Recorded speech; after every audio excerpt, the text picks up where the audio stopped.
వైష్ణవి చనిపోయి దాదాపుగా 2 మంత్స్ కావస్తున్నా కూడా వైష్ణవి వాళ్ళ కుటుంబాన్ని కానీ వైష్ణవి కానీ న్యాయం జరగట్లేదు. ఎంతమందిని వీళ్ళు అప్రోచ్ అయినా కూడా వాళ్ళు న్యాయం చేస్తామని ముందుకు వస్తారు కానీ వాళ్ళకి తగిన న్యాయం అనేది చేయలేకపోతున్నారు. మరి తప్పులు ఎక్కడ జరుగుతున్నాయి? వైష్ణవి వాళ్ళ అన్నదమ్ముల నుంచి జరుగుతున్నాయా, లేకపోతే వైష్ణవి వాళ్ళ తల్లిదండ్రుల నుంచి జరుగుతున్నాయా, ఎవరైతే సపోర్ట్ చేస్తామంటున్నారో వాళ్ళ నుంచి జరుగుతున్నాయా, వీళ్ళని అమాయకులను చేసి ఎవరన్నా ఆట పట్టిస్తున్నారా? ఈ విషయాలు మాత్రం అసలు అర్థం కావట్లే అన్నమాట. ఇక్కడ ఏ విధంగా పోరాడితే వీళ్ళకి న్యాయం జరుగుతుంది? వీళ్ళకి పోస్ట్ మార్టం రిపోర్ట్లు అనేది ఇప్పటివరకు ఇంకా రాలేవన్నమాట. ఆ పోస్ట్ మార్టం రిపోర్ట్లు అనేది కూడా ఇంకా తొందరగా రావాలంటే ఏం చేయాలి? ప్రతిదీ కూడా ఈ వీడియోలో పిన్ టు పిన్ అనేది మనం మాట్లాడుకుందాము.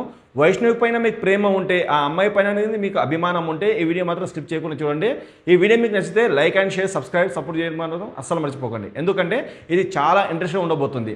హాయ్, నా పేరు డిఎస్ఆర్, మీరు చూస్తున్నది డిఎస్ఆర్ ఇన్సైడ్ ఛానల్. సో వీళ్ళు మాత్రం చాలా పోరాడుతున్నారు, మాకు న్యాయం జరగట్లేదు, అసలు ఏం చేస్తే ఇంకా మాకు న్యాయం జరుగుతుంది, ఎవరిని కలిస్తే ఇంకా మాకు న్యాయం జరిగే అవకాశాలు ఉన్నాయని తల్లిదండ్రులు అన్నదమ్ముళ్ళు అసలు చెయ్యని ప్రయత్నాలు అసలు లేనే లేవు. ఎందుకంటే తొందరగా న్యాయం జరగాలి. ఎవరైతే హరిబాబు గారు ఉన్నాడో వైష్ణవిని అతి కిరాతకంగా చంపిన విషయము ప్రతి ఒక్కరు తెలుసు. చాలామంది యూట్యూబ్ ఛానల్ కూడా చేసి వీడియోలు పెట్టారు. కానీ వీళ్ళకి న్యాయం జరిగేటట్లు ఎవరు కూడా సపోర్ట్ చేయట్లేదు. ఇలా కాదురా బాబు, ఇలా వెళ్ళండి, ఇలా వెళ్తే మీకు న్యాయం జరుగుతుంది అని ఒక్కరు కూడా చెప్పట్లేదు. అసలు వీళ్ళు ఎక్కడ తప్పులు చేస్తున్నారు? ఎందుకు ఇలా న్యాయం జరగకుండా ఇంకా వెయిటింగ్ చేస్తున్నారు? ఇదే క్వశ్చన్ మార్క్గా మిగిలిపోయిందన్నమాట. వైష్ణవి చనిపోయినప్పుడు అనేది పోస్ట్ మార్టం రిపోర్ట్లు అనేది ఇంకా రాలేవని చెప్తున్నారు కదా. వాస్తవంగా పోస్ట్ మార్టం రిపోర్ట్లు రావడానికి చాలా కారణాలు అయితే ఉన్నాయి. ఇంకొక 10 నుంచి 15 రోజులు అనేది పోస్ట్ మార్టం రిపోర్ట్లు 100% వచ్చే ఛాన్సెస్ ఉన్నాయి. ఎందుకంటే నేను వీడియోలు చేసుకుంటా, నాకెవరైతే తెలిసిన వాళ్ళు ఉన్నారో, మాకు తెలిసిన ఒక రిలేటివ్స్లో అనేది ఒక లాయర్ గారు ఉన్నారన్నమాట, హైకోర్టులో చేస్తారు ఆయన కూడా నేను సంప్రదించాను. అన్న ఇట్లా ఒక కేసు ఉందన్న, వాళ్ళకి పోస్ట్ మార్టం రిపోర్ట్లు రావట్లేవు, ఏంది కారణం ఏంది అసలు అర్థం కావట్లేదు, ప్రతిరోజు అనేది వాళ్ళు ఒక వీడియో చేసి పెడుతున్నారు, ఒకసారి మీరు కూడా చూడండి, ప్రాబ్లం ఏందో మీకు అర్థమవుతామని 2 hours అనేది ఆయన దగ్గర టైం స్పెండ్ చేశాను. నైట్ 9 o'clock వెళ్ళి ఆయన చూసిన తర్వాత ఇది చాలా సెన్సిటివ్ కేసు, పోస్ట్ మార్టం రిపోర్ట్లు అనేది నాకు తెలిసి ఇంకొక 10 నుంచి 15 రోజులు వచ్చే అవకాశం ఉంది. ఎందుకంటే ఇది ఫైనల్ సిగ్నేచర్ కాకపోవడానికి ప్రధాన కారణమై ఉండొచ్చు, లేకపోతే ఈ కేసులో ఏదైతే మూల ఉందో అది అనేది ఇంకా బయటికి రాకపోవచ్చు. వాళ్ళకు ఇంకా అనుమానం ఉన్నట్టుంది పోలీసులకు, అందుగురించి పోస్ట్ మార్టం రిపోర్ట్లు ఇవ్వట్లేదేమో. ఒకసారి అనేది వాళ్ళని పోలీస్ స్టేషన్ వెళ్ళి కనుక్కోమనో, లేకపోతే హాస్పిటల్కి వెళ్ళి కనుక్కోమనని ఆయన కూడా చెప్తున్నాడు. ఎవరిని అడిగినా కూడా ఇవే మాటలు చెప్తున్నారు. ఇక్కడ ఒక చిన్న క్వశ్చన్ మార్క్ ఏంటంటే, వైష్ణవ్ వల్ల అన్నదమ్ములు ఉన్నారు, 13 మంది ఉన్నారు. వాళ్ళు ఒక్కరు కాదు, ఇద్దరు కాదు, ఒక్కరు ఇద్దరు అంటే తిరగలేకపోతున్నారు.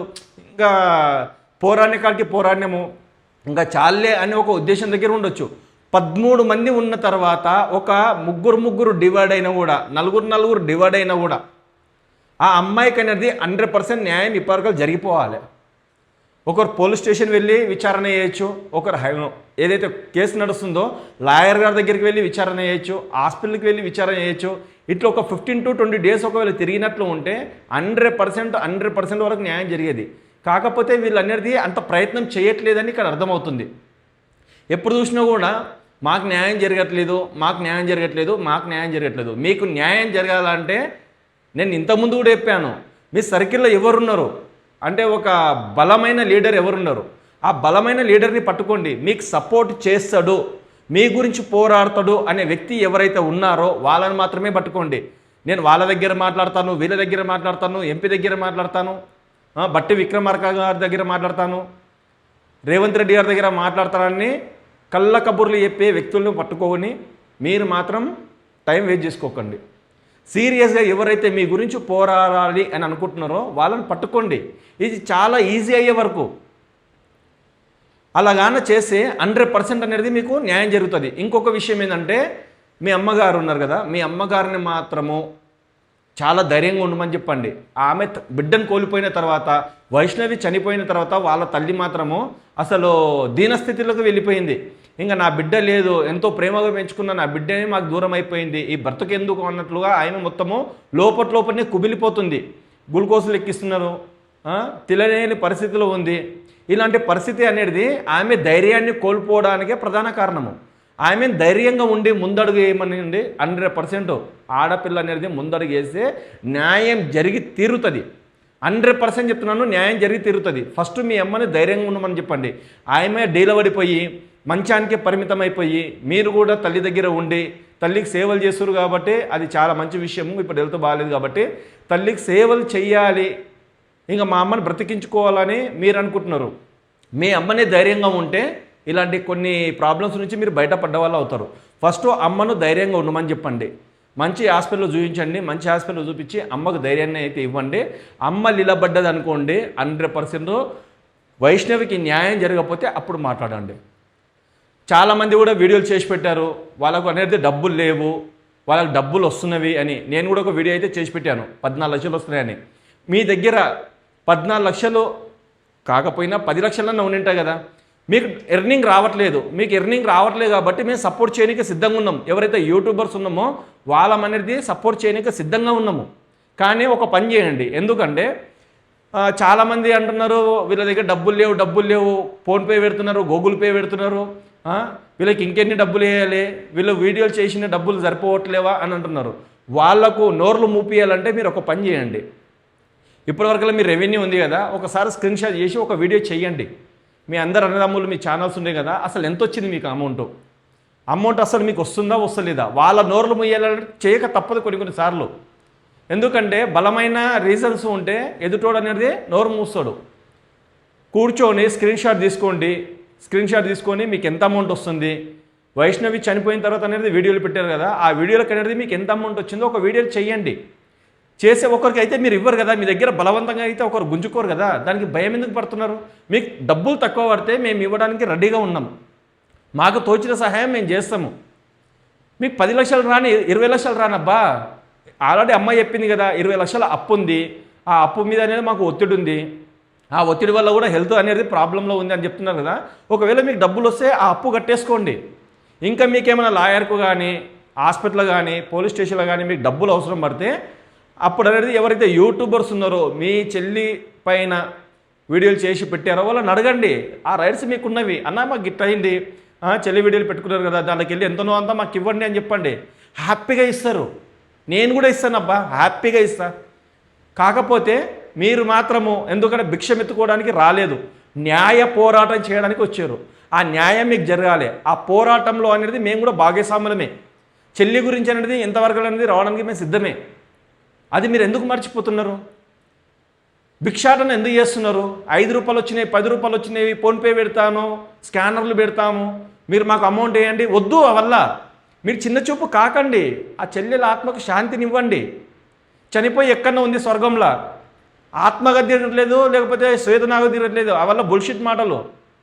కానీ మీరు చేసే పనులు మాత్రము మీరే నిర్లక్ష్యం చేస్తారు. మీ అంతకు మీరే వీడియోలు చేసి మీ అంతకు మీరే ఇజ్జత్ తీసుకుంటారు. ఇది మాత్రం పక్కా. ఇజ్జత్ తీసుకునేందుకు అవసరం ఏముంది? ఇంట్లో ఆడపిల్ల చనిపోయింది, 13 అన్నదమ్ముల మధ్యలో ఒక్కగానొక చెల్లెలు చనిపోయింది. దానికి న్యాయ పోరాటం ఎలా ఉండాలంటే గుద్దుతే మాత్రం గోడలు బద్దలు కావాలి. మరి మీరు ప్రయత్నం ఎందుకు చేయట్లేదు? మీరు ఒకరు నోర్లు చూపియాలంటే మీకు వచ్చే ఎర్నింగు దర్జాగా చూపియండి. దాన్ని ఎవరు మిమ్మల్ని తప్పు పట్టరు. తప్పు పట్టడానికి ఎవరికి రైట్లు లేవు. ఎందుకంటే ఇప్పుడు ప్రతి ఒక్కరు వీడియోలు చేసుకుంటారు. డబ్బుల గురించా కాదా? డబ్బుల గురించే కదా, వ్యూస్ గురించే కదా. మరి వ్యూస్ గురించి అనేది అందరు మిమ్మల్ని వాడుకునేటప్పుడు మీరు చూపించడానికే మీరు ఎందుకు మాట పడుతున్నారు? 20 లక్షలు వచ్చినాయి అనుకోండి, కట్టేసేయండి అప్పు. అమ్మ తెచ్చింది కదా చెల్లెల గురించి, కట్టేసేయండి. ఆమె ఆత్మశాంతి పడుతుంది, మమ్మీ వాళ్ళది హెల్త్ బాగా అవుతుంది, ఆమె లేచి తిరుగుతుంది, ఏదన్నా కొద్దిగా ప్రయత్నం చేయొచ్చు. అర్థం చేసుకోండి ఈ మాటలు. ఎవడో అంటున్నాడు, కోస్గిన్స్గా గుట్టంగా అంటున్నాడు, మీరు బాధపడుకుంటుంటే ఎట్లయితుంది? మీరు చాలామందికి అవకాశాలు ఇచ్చారు వీడియోలు తీసుకోనికే, చేసుకున్నారు. వాళ్ళు కూడా సపోర్ట్ చేస్తామంటున్నారు. మీకు సపోర్ట్ చెయ్యము అంటే అది వేరే విషయము. నేను కూడా చాలామందిని అడిగి చూస్తున్నాను, అన్న గిట్ల సంగతి గిట్ల ఎలా చేద్దామంటే వాళ్ళు ఏవైతే చెప్తున్నారో అదే రిపీట్ చేస్తున్నారు. ఎవరి దగ్గరికి పోయినా కూడా సేమ్ మాటలు రిపీట్ చేస్తున్నారు. కాబట్టి చెల్లెలకు మాత్రం 100% న్యాయం జరుగుతుంది. మీరు మాత్రం డీల పడకండి. పిచ్చి పిచ్చి వీడియోలు మాత్రం చేసి పెట్టకండి. ఇది ఒక్కటే మిమ్మల్ని కోరుకునేది. పిచ్చి పిచ్చి వీడియోలు చేసి పెట్టారనుకోండి, మీరు అందరి దృష్టిలో అనేది ఒక పిచ్చోళ్ళే అవుతుర్రు. 13 మంది ఉండి ఏం బీక్తుర్రు అని చాలామంది అయితే వీడియోలు చేసి పెట్టారు. మరి ఏం చేస్తుర్రో నాకు ఇప్పటికి అర్థం కావట్లేదు. నిజం చెప్తున్నాను. 13 మంది అంటే మామూలు విషయమా? వాళ్ళు కలిస్తే మొత్తం ఏదైనా సాధించవచ్చు. మరి ఎవరి పనులు ఏదో చేసుకుంటారా, ఇంక అయ్యింది అయిపోయింది ఇంకేం తిరుగుతాం రా అని అనుకుంటున్నారా? ఏమో నాకైతే అర్థం కావట్లేదు. కానీ చెల్లెలకు మాత్రం ఇప్పటికీ న్యాయం జరగట్లేదు అబ్బా. ఇప్పటికి ఎక్కడిదక్కడ క్లియర్ కావాలి. మన ఏమంటారు డాక్టర్ ప్రియాంక రెడ్డి ఉండే. ఎన్ని రోజులు న్యాయం జరిగింది? 1 మంత్ తిరగకముందే కథ కేసు అయితే క్లోజ్ అయిపోయిందిగా. అట్లా చెల్లెలి పైన ఇంత అరాచకానికి గురి చేసిన వాడు ప్రశాంతంగా ఉంటున్నాడు, మీరు బాధపడుతున్నారు. అసలు ఏం జరుగుతుంది? మీరు న్యాయ పోరాటం చేస్తుర్రా, చెయ్యట్లేదా? అర్థం కాని విషయము. దయచేసి నేను ఒకటే చెప్తున్నాను మీకు, అమ్మ హెల్త్ బాగా కానీ తొందరగా వీలైనంత తొందరగా కోలుకోమని చెప్పండి. మీరు మమ్మీకి అయితే ధైర్యం చెప్పండి.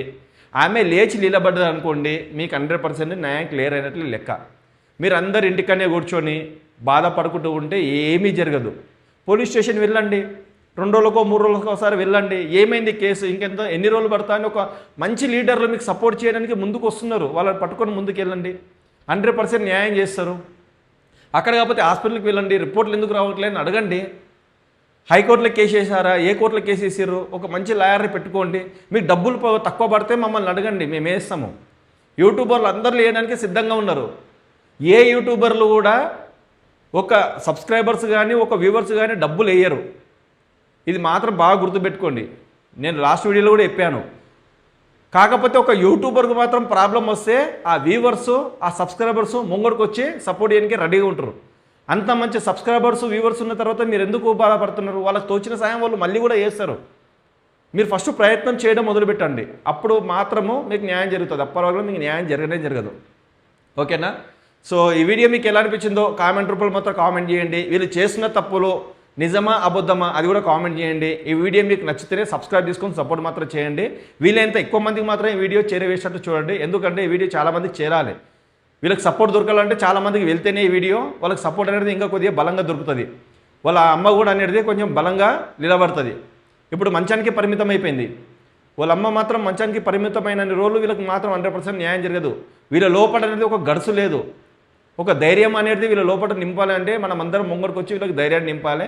అది మాత్రం మీరు మాత్రం మర్చిపోకండి. ఓకే, ఈ వీడియో మాత్రం మీకు ఎలా అనిపించిందో కామెంట్ రూపంలో కామెంట్ చేయండి. హైప్ ఇవ్వడం అస్సలు మర్చిపోకండి. ఇంకొక మంచి వీడియోలో మనం కలుసుకుందాం. అప్పటికుంటాను. జై హింద్.